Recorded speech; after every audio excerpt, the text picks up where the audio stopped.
আমি বিশ্বাস করি আজকের এই সামিটে যারা উপস্থিত রয়েছেন নিশ্চয়ই আপনারা এমন একটা বাংলাদেশ দেখতে চান, আপনাদের সাথে একই সাথে বর্তমান সরকার এমন একটা বাংলাদেশ গড়তে চায় যেই বাংলাদেশটি হবে স্বনির্ভর, সমৃদ্ধ এবং প্রযুক্তি নির্ভর। এই সম্মেলনের মাধ্যমে আমরা বর্তমান এবং ভবিষ্যৎ প্রজন্মের সামনে আমাদের সর্বোচ্চ যে চেষ্টা সেটা হচ্ছে একটা মেধা ভিত্তিক বাংলাদেশের সম্ভাবনার বার্তাটা পৌঁছে দেওয়া। সম্মানিত সকল উপস্থিতিবৃন্দ, সমগ্র পৃথিবী বা বিশ্ব একটা এমন সন্ধিক্ষণে দাঁড়িয়ে আছে যেখানে কৃত্রিম বুদ্ধিমত্তা, রোবোটিক্স এবং স্বয়ংক্রিয় প্রযুক্তি মিলেমিশে চতুর্থ এবং পঞ্চম শিল্প বিপ্লবের ভিত্তি রচনা করছে। কম বেশি হয়তো আমাদের একটু ধারণা আছে, বিশেষ করে আমরা যারা এই ফিল্ডে কাজ করি না, আমাদের সামগ্রিকভাবে একটি ধারণা আছে যে বর্তমানে সেমিকন্ডাক্টরটা শুধু একটা শিল্পই নয়, এটা বোধহয় খুব সম্ভবত আধুনিক সভ্যতার একটা ভিত্তি। প্রযুক্তির চরম উৎসকতার এই সময়ে মোবাইল ফোন থেকে শুরু করে কম্পিউটার, চিকিৎসা সরঞ্জাম, কৃষি প্রযুক্তি, প্রতিরক্ষা ব্যবস্থা, কৃত্রিম বুদ্ধিমত্তা, রোবোটিক্স, ডাটা সেন্টার কিংবা নবায়নযোগ্য জ্বালানি, আধুনিক কলকারখানা কিংবা মহাকাশ স্যাটেলাইট, প্রত্যেকটা ক্ষেত্রে সেমিকন্ডাক্টর অপরিহার্য। আমরা একটু আগে আমাদের একজন এই ব্যাপারে যে বিশেষজ্ঞ, ওনার বক্তব্য থেকে এটা আমরা জানতে পেরেছি। উপস্থিত সুধীবৃন্দ, 2030 সালের দিকে বিশ্বে গ্লোবাল সেমিকন্ডাক্টরের বাজার $1 ট্রিলিয়ন কাছাকাছি পৌঁছবে, এরকমই যারা এই ব্যাপারে এক্সপার্ট তারা ধারণা করছেন।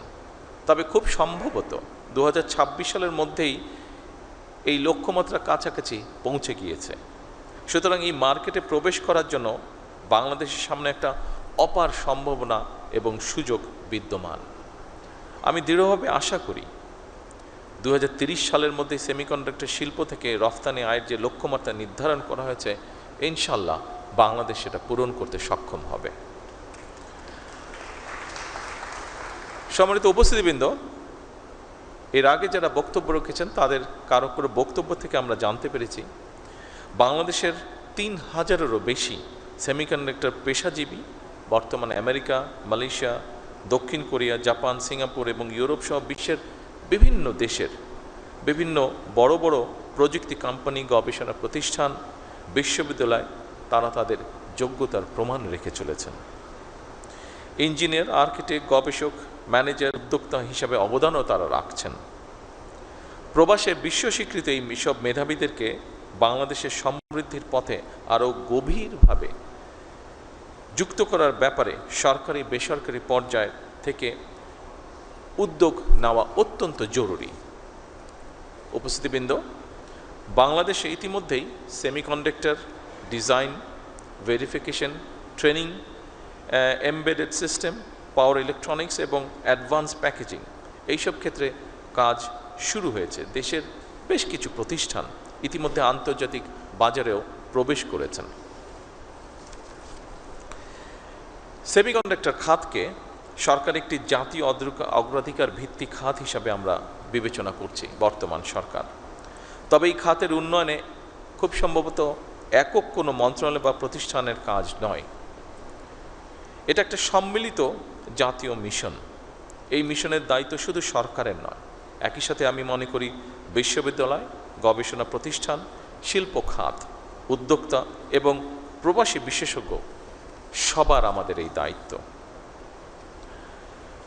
এবং সেই লক্ষ্য পূরণের জন্য বর্তমান সরকার বিশেষ করে সেমিকন্ডাক্টর শিল্পকে এগিয়ে নিতে চলতি বাজেটে, যা আপনারা রেহানের বক্তব্য থেকে এরই মধ্যে শুনেছেন, চলতি বাজেটে এই শিল্পের সঙ্গে জড়িতদের চাহিদা অনুযায়ী এই সেক্টরে যারা ইনভলভ আছেন তারা আমাদের সাথে কথা বলেছিলেন এবং তাদের প্রতি সম্মান রেখে এবং এই সেক্টরটাকে এগিয়ে নিয়ে যাবার জন্য আমরা চেষ্টা করেছি এই সেক্টরকে কিভাবে সামনে এগিয়ে নিয়ে যায় তার জন্য আমরা কতগুলো পদক্ষেপ গ্রহণ করেছি। বিশেষ করে এই বাজেটে সেমিকন্ডাক্টর শিল্প তৈরির সকল কাঁচামালের উপরে সব ধরনের ট্যাক্স বা শুল্ক প্রত্যাহার করা হয়েছে।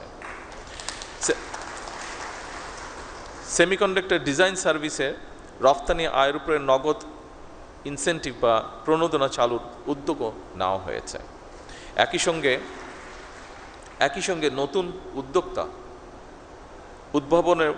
উদ্ভাবন বাস্তবায়নের জন্য সরকার প্রথমবারের মতন বছরে 500 কোটি টাকার স্টার্ট আপ অনুদানও রেখেছে।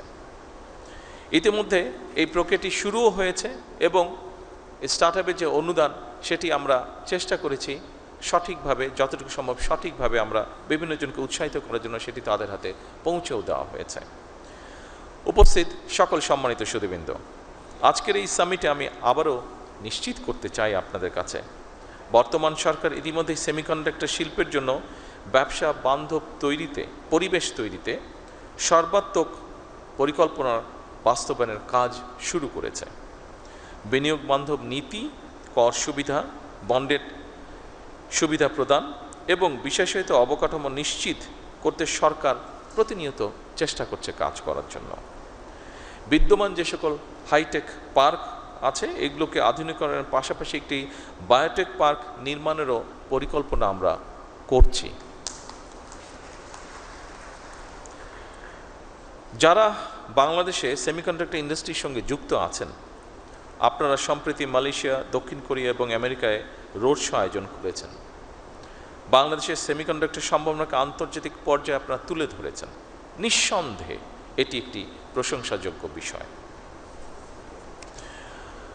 উপস্থিতি সুধীবৃন্দ, আমাদের সামনে নিঃসন্দেহে বহুমাত্রিক চ্যালেঞ্জ আছে। দক্ষতার হয়তোবা ঘাটতিও আছে ক্ষেত্র বিশেষে, ল্যাবের সীমাবদ্ধতা আছেই, বিনিয়োগেরও হয়তো সীমাবদ্ধতা আছে, আন্তর্জাতিক বাজারে কঠিন প্রতিযোগিতাও রয়েছে। তবে সকল সীমাবদ্ধতাকে অতিক্রম করে এগিয়ে যাওয়ার অদম্য ইচ্ছাই কিন্তু আমাদের রয়েছে। আমি আজকের এই অনুষ্ঠানে এতটুকু আপনাদেরকে বলতে চাই, আমার সরকারের অবস্থান থেকে আপনাদের সেই অদম্য ইচ্ছাকে কাঙ্ক্ষিত লক্ষ্যে পৌঁছে দেবার জন্য সাধ্য এবং সামর্থ্যের সবটুকু দিয়ে ইনশাল্লাহ বর্তমান সরকার আপনাদের পাশে রয়েছে এবং থাকবে। সীমাবদ্ধতা, প্রতিকূলতা এবং নানা প্রতিবন্ধকতা পেরিয়েই বাংলাদেশ বর্তমানে কৃষি, পোশাক শিল্প, প্রবাসী আয় এবং ডিজিটাল সেবায় সফলতা দেখিয়েছে।